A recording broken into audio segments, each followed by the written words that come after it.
In Arabic, the name of Muhammad, Muhammad's got many names, but one of the most important name is Mustafa. Mustafa in Arabic means he who was selected. And the idea is that since the time of Adam, the first human being, God selected from every generation the best of all the descendants of Adam. So there was some kind of natural selection, one generation after the other. Until at the end, he selected the best of the best of the best of the best. And this is the Prophet Muhammad. And he chose him to give him his word, the exact word of God, and of course selected him to be the prophet that will bring to humanity the finest of all revelations. This is Islam. That we are talking about a culture which is highly rich, highly interesting, and highly rewarding. And that's what the most important thing. It's highly rewarding because it basically, for the ordinary person, it's a very, very simple religion. I'm not talking about philosophers, I'm not talking about academicians, I'm not talking about the great theologians, I'm talking about the simple person for whom Islam is the most rewarding of all religions. At the end of the story, if he is a good Muslim, and he dies, he is going to go straight into paradise, and paradise is described in the most colorful way possible in the Quran. And for this reason, I think we should speak about Islam with great respect. And not just, as I can hear some people say, well, it's Islam, it's nothing. No, it's not.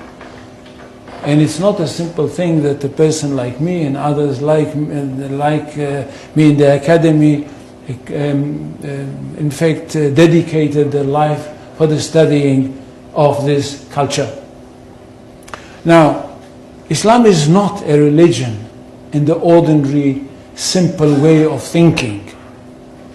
Islam is a culture which comprises everything. And most of all, it is a culture based on revelation, and it is a culture which is based on a legal system. It is basically a legal system. It is a legal system which comprises everything. It comprises the life of the individual, it comprises the life of the society, it comprises the state. That's one thing. Secondly, it is a world religion. It's not like Judaism, which is not a world religion. It is connected with the chosen people and it's only for them. And it's not connected with the territory of the world, it's connected with one small country. Islam is a world religion connected with the world, and it wants to establish world order. For Islam, the whole world is one state.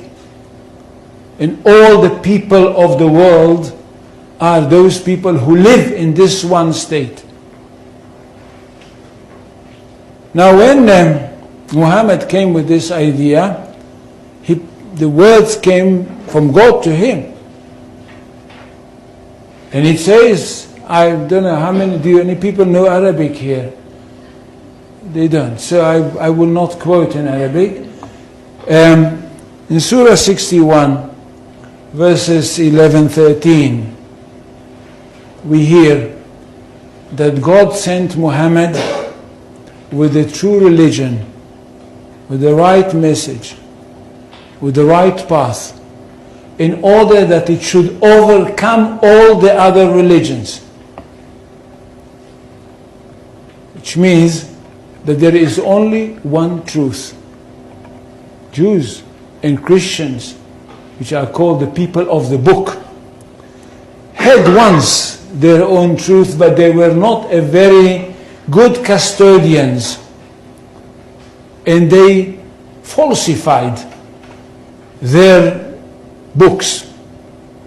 That's why Allah had to send another prophet, a modern prophet, that should bring the last word of God and the only word of God to humanity. This is the Quran.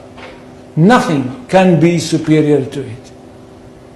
And because of that, this religion is regarded to be one that stands on top of everything else.